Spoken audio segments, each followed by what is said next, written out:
Hi everyone, welcome back to another video from Wake&Tech. In this video, we are going to be learning how to use Adobe Lightroom on your smartphone step by step. This guide is for both Android and iPhone users, and everything I show today is from the free version of Lightroom. So let's get started. First of all, open up your Google Play Store or your App Store on your smartphone.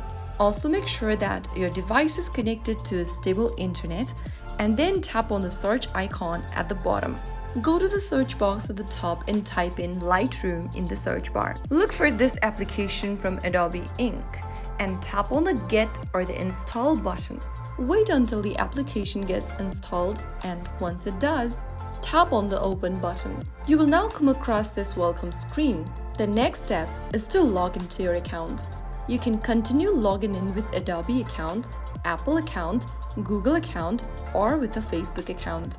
Choose any one login method from the screen. I'm just gonna choose the continue with Google option for now.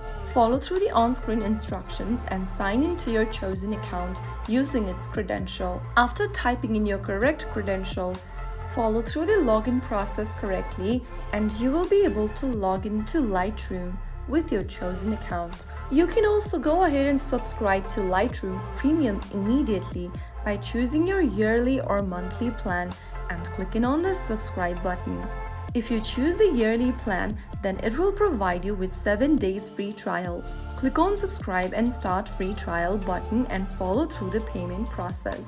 You can also continue with the free version. The next step is to allow access to your photo library on your smartphone.